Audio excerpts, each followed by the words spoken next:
కాంగ్రెస్ సర్కార్ మోసకారి హామీలను ఎండగడుతూ London tower bridge దగ్గర ఎన్ఆర్ఐ బీఆర్ఎస్ యూకే నిరసన చేపట్టింది. రేవంత్ సర్కార్ అధికారంలోకి వచ్చి 420 రోజులు పూర్తయిన సందర్భంగా ఎన్ఆర్ఐ బీఆర్ఎస్ యూకే అధ్యక్షుడు నవీన్ రెడ్డి ఆధ్వర్యంలో ఆందోళన చేపట్టారు. ఎన్నికల వేళ ఇచ్చిన హామీలన్నీ నెరవేర్చాల్సిందేనని డిమాండ్ చేశారు. హామీలపై నిలదీస్తున్న వారి గొంతు నొక్కుతున్న ప్రభుత్వ వైఖరిని ఖండించారు. మీరు అధికారంలో జరిగింది అప్పటి నుంచి ఇప్పటి వరకు 425 రోజుల్లో 420 హామీలను నెరవేర్చడంలో మీరు పూర్తిగా విఫలమయ్యేది మీ కాంగ్రెస్ ప్రభుత్వం. ఎందుకంటే అలవి కాని హామీలు, మీకు ఆచరణ సాధ్యం కాని డిక్లరేషన్లతో మీరు అధికారంలో జరిగింది. అప్పటి నుంచి ఇప్పటి వరకు ఏ ఒక్క హామీని కూడా నెరవేర్చలే. కంప్లీట్ ఒక కాంగ్రెస్ ఫెయిల్డ్ తెలంగాణ లాగా ఉంది.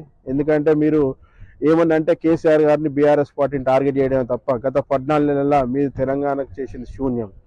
420 రోజులైంది కాంగ్రెస్ సర్కార్ అధికారంలోకి వచ్చి తెలంగాణలో 420 హామీలు ఇచ్చిండ్రు. ప్రజలకు అబద్ధపు హామీలు ఇచ్చి, ఆచరణ సాధ్యం కానీ అబద్ధపు హామీలు ఇచ్చి అధికారంలోకి రావడం జరిగింది. కానీ అధికారంలో వచ్చిన తర్వాత ప్రజలకు ఇచ్చిన హామీలను విస్మరించి ఘోరంగా విఫలమైంది కాంగ్రెస్ సర్కారు. ఈ కాంగ్రెస్ సర్కారు హామీలను అమలు చేసే వరకు తెలంగాణలో ఉన్న ప్రతి బీఆర్ఎస్ కార్యకర్తకు, ప్రతి బీఆర్ఎస్ సైనికులకి నేను విజ్ఞప్తి చేయాల్సుకున్నాను. అడుగడుగున కాంగ్రెస్ నాయకుల్ని అడ్డుకుంటూనే ఉండాలి, నిలదీయాలి, ఊళ్ళల్లో ఎక్కడికక్కడ నిలదీయాలి.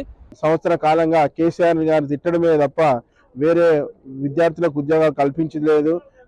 మీరు ప్రకటించిన స్టూడెంట్ డిక్లరేషన్ ఏమైంది? బీసీ డిక్లరేషన్ ఏమైంది? రైతులకు ఇస్తా అన్న రైతు భరోసా ఏమైంది?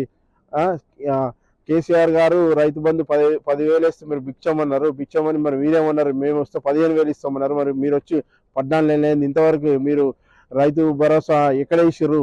నిన్ననే మీ మంత్రి తుమ్మల గారు చెప్పారు, మండలానికి ఒక గ్రామానికి వేసామని చెప్పడం జరిగింది. సో దీన్ని బట్టే మీకు తెలిసింది ఏంటంటే మీకు ఒక అడ్మినిస్ట్రేటివ్ చేత కాదు, మీకు